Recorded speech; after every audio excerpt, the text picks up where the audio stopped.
자, 역사를 가장 역사답게 강의한다고 자부하는 황연필입니다. 홍범도 장군의 유해가 드디어 78년 만에 봉안되어 돌아옵니다. 우리 대한민국으로요.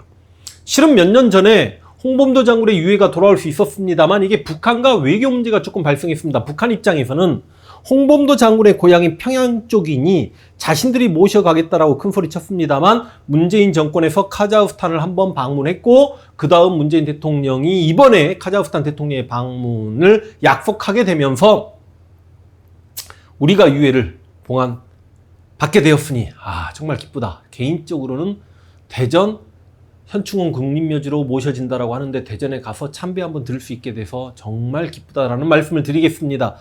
실제로 대한민국에서는 홍범도 장군보다도 김자진 장군의 위명이라고 해야 될까요? 독보적이었죠. 김자진 장군께서.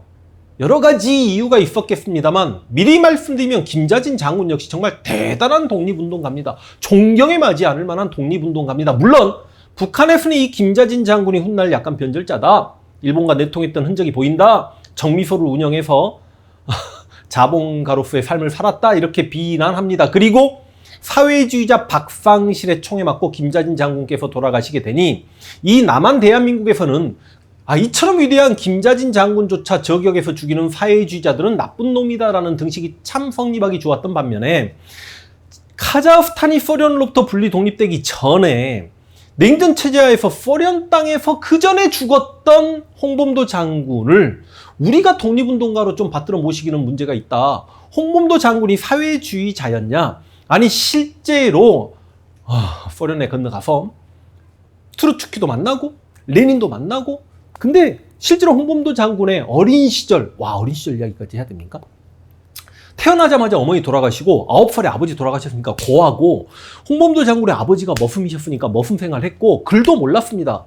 그러다가 절에 들어가서 글을 배웠고 절에서 수님하고 계셨던 비구니와 사랑에 빠져서 결혼을 하게 되시는데 실제로 홍범도 장군이 사회주의자로서 사상적으로 무장이 돼 있었는가는 우리가 한 번쯤 좀 고민을 해봐야 되는데 어찌되었던지 간에 그 소련 땅에서 죽었다는 이유 하나만으로 우리나라 학계에서도 그렇고 우리나라 교과서나 이런 데서 많이 묻혀 계셨던 분입니다만 누가 뭐라고 해도 20년대 무장투쟁 넘버1 인물은 저는 개인적으로 홍범도 장군이라고 생각합니다. 그렇게 절에서 나와서 포수 생활을 하십니다. 포수 생활을 하시는데 1907년에 한일 신협약 때 군대가 해산당합니다. 그 군인들이 그대로 을사의병 때부터 활약했던 의병에 합류하면서 정미의병이 시작되는데 문제는 당시 일제가 군인들을 해산시키면서 산에서 먹고 사는 사냥에서 먹고 사는 포수들의 총까지 전부 다 반납을 요구하니 산포수들 입장에서 먹고 살아야 되는 거 아닙니까? 그런데 그 당시 산포수들 중에 홍범도가 넘버1이었거든요. 무슨 말이냐? 홍범도 장군이 키가 여기저기 들리는 소문에 의하면 1m 90 가까이 됐다라고 하는데 당시 한국 남성 키가 1m 60대였으니까 지금 같으면 거의 2m 정도 되는 키죠. 어찌되었던지 간에 실제로 영상이나 사진이나 이런 걸 봐도 홍범도 장군의 키는 분명히 당시에도 180을 훌쩍 넘었습니다. 몸이 너무너무 건강했고 날라다녔다라고 합니다. 근데 총을 또 얼마나 잘 쐈냐? 실제로 홍범도 장군은 총알로 바늘귀도 뚫는 사람이라는 소문이 나 있을 정도입니다. 그러다 보니까 산포수들 사이에서 넘버1이었죠.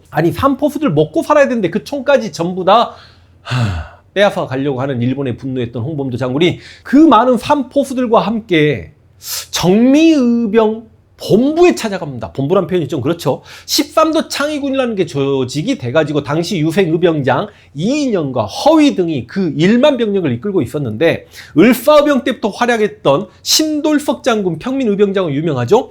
홍범도와 이 신돌석 장군이 평민 출신이라고 해가지고 감히 너희가 이렇게 13도 창의군의 의병장 자격으로 참여할 자격이 된단 말이냐라고 배제되게 되는 서름을 겪게 되기도 합니다. 실제로 홍범도 장군이 얼마나 총을 잘 쏘았으면 자신 동지들을 미리 후퇴시켜놓고 혼자 길목에 매복한 상태로 수십 명의 일본군을 저격해서 죽였다라는 그런 기록까지 있었던 게 바로 홍범도 장군입니다. 우리는 이제 1910년 나라를 빼앗기게 되죠. 홍범도 장군은 계속해서 만주, 간도 등에서 의병활동을 전개해 나가는데 1919년 3.1운동이 일어납니다. 여러분 3.1운동으로 인해서 3.1운동이 뭔가요? 무단 통치기에 농민들조차 곡괭이를 들고 저항했던 폭력적 저항운동이었습니다.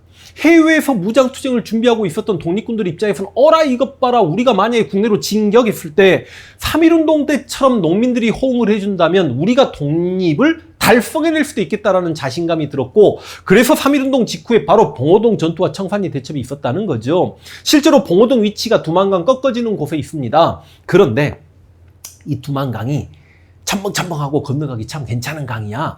홍범도가 대한 독립군을 조직해 놓고 있었다가 두만강을 건너갔다가 돌아오는 길에 일본군이 유인작전에 말려들어서 삼둔자라는 곳에서 홍범도 대한 독립군에게 일본군이 많이 죽어요. 그러니까 열받은 일본군이 월강 추격대라고 해가지고 강을 넘어서 어찌 보면 여러분 간도는 중국 땅임에도 불구하고 홍범도를 잡으러 들어왔다가 봉오동에서 약 160명 가까이 일본군이 사망하는 일이 벌어집니다. 너무너무 화가 났던 일본군이 약 2개 사단 병력 1만 병력을 보내가지고 홍범도를 잡으러 오죠. 그래서 홍범도에 대한 독립군과 그 근처에 있었던 김자진의 북로 군정서군이 백두산 쪽으로 도망을 칩니다. 도망을 가는 과정에 청산리라는 동네에서 일주일 동안 10여 차례 전투에서 승리했던 게 바로 청산리 대첩이죠. 천수평, 백운평, 어랑천, 고동화 전투. 특히 홍범도 장군이 항상 유인작전을 전개하면 매복에 있는 김자진 장군의 북로 군정서 부대가 실제로 일본군에게 저격을 하는 그런 식의 활동을 전개시켜 나갔다라고 합니다. 그래서 이제 홍범도가 봉오동 전투의 영웅이기도 하고 청산리 대첩의 영웅이기도 합니다. 그래서 여러분 그 봉오동과 청산리에서 패배했던 일본군 입장에서는 왜 졌을까? 우리가 완전군장하고 이렇게 많은 병력을 보냈음에도 불구하고 왜 저 간도 지역에서 활약했던 조선의 독립군에게 졌을까? 실제로 조선의 독립군들은요 집신 신고 있어요. 고무신도 신고 있습니다. 그리고 총 하나 들고 있습니다. 몸도 가볍죠. 그런데 일본군은 완전군장하고 수백 명이 사열식 행군을 하고 독립군을 잡으러 다니는데 당시 우리 독립군은 10명, 20명, 많아봐야 100명 미만이었겠죠. 점조직을 구성하고 있으면서 당시 일본군을 끊어먹는 작업을 하죠. 그러다가 일본군에게 포위당하면 총 땅에 묻어버리고 곡괭이 들고 안녕하세요 하고 땅 파면 그게 농부가 되는 거고, 조선이 사는 초가집이 보인다 그럼 들어가서 총 좀 숨겨주세요. 제가 지금부터 아주머니를 어머니라고 부르겠습니다. 엄마 밥 줘하고 밥 먹어버리면 그 집 자식이 돼버리니 일본군들 입장에서는 그 간도 지역에 있었던 간도 지역이 바로 봉오동 전투와 청산리 대첩이 있는 곳입니다. 그 간도 지역에 있는 한인마을이 독립군들 기지 역할을 한다라고 해가지고 한인마을 학살 방화 사건에 들어가니 그게 간도 참변이고, 진짜로 여러분 이때 3만에서 4만 가까운 한인 남자들은 무조건 떼죽음을 당합니다. 그러니까 봉오동과 청산리에 승리했던 우리 독립군들 입장에서는 한인마을 하나하나를 지켜주고 싶었겠습니다만 그게 불가능하죠. 지금까지 봉오동과 청산리에서 승리는 게릴라전의 승리였기 때문에 독립군이 해줄 수 있는 일은 뭡니까? 우리 한인들이 더 이상 피해를 당하지 않게 간도를 떠나주는 것밖에 없죠. 얼마나 슬픈 일입니까? 그 간도를 떠나서 여러분 저 북쪽 밀산부 한흥동까지 이동했던 시기가 1920년 12월 무렵이에요.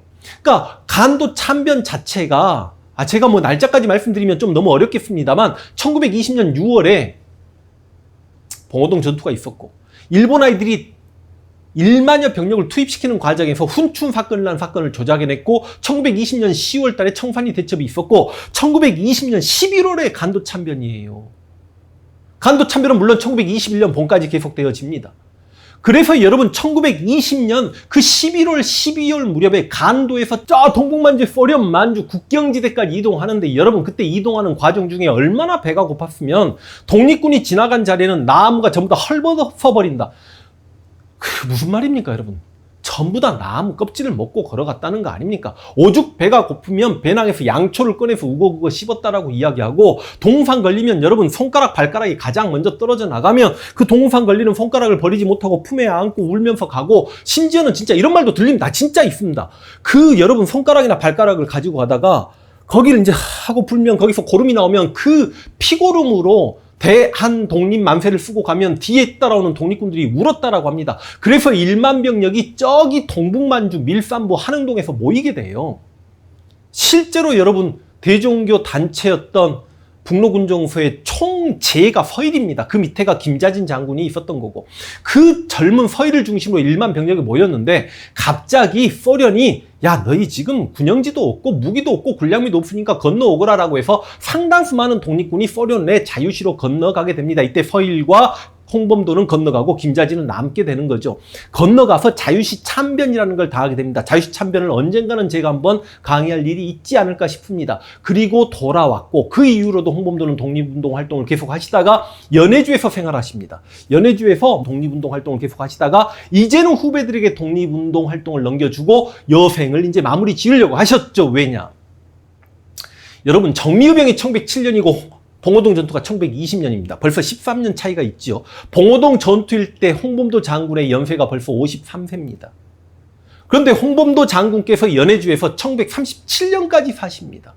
연세가 70세가 되셨습니다. 여러분 1137년이면 중일전쟁이 일어난 해입니다. 일본이 중국을 쳐들어가는 걸 보았던 스탈린 입장에서는 일본이 만약에 연해주 침략이 왔을 때 연해주에 살고 있는 조선인들이 일본인과 똑같이 생겨서 그들이 일본의 간첩 역할을 할 수 있겠다라는 말도 안 되는 생각을 했고 연해주에서 터전을 잡고 살아가는 연해주에는 신안촌이라는 한인 마을이 있었거든요. 그 한인 마을을 강제로 중앙아시아에 강제 이주시켰었지 않습니까? 이게 연해주 주민들의 1137년 중앙아시아 강제 이주죠. 이것만 또 따로 제가 영상을 찍어야 된다고 생각합니다. 근데 어찌되었든지 간에 그 당시 70세였던 홍범도 장군이 그때 카자흐스탄 땅까지 간 거야. 끌려간 거야. 근데 한국인들은 어디에 떨어뜨려놔도 자리를 잡고 살아갑니다. 그래서 살아남았습니다. 그리고 극장도 만들어지고 그래서 옛날 우리 고향에서 있었던 일들을 연극하고 상영하고 합니다. 그 극장에서 수의장 역할을 하셨던 게 홍범도 장군이죠. 연출가 내외와 아주 친해지게 되었고 뭐 이런 이야기 있지 않습니까? 홍범도 장군이 수의를 하고 있는데 연출가가 왔다 갔다 하다가 그 수의 할아버지랑 친해지셨고 수의 할아버지랑 술 한잔 하시다가 연출가가 할아버지 근데 성함이 어떻게 되세요? 내래 홍범도야. 그러니까 제가 알고 물어보는 겁니다. 홍범도 장군하고 성함이 똑같으시네요. 그러니까 내래? 내가 그 홍범도야. 에이 할아버지 장난하지 마시고요. 내가 진짜 그 홍범도라니까.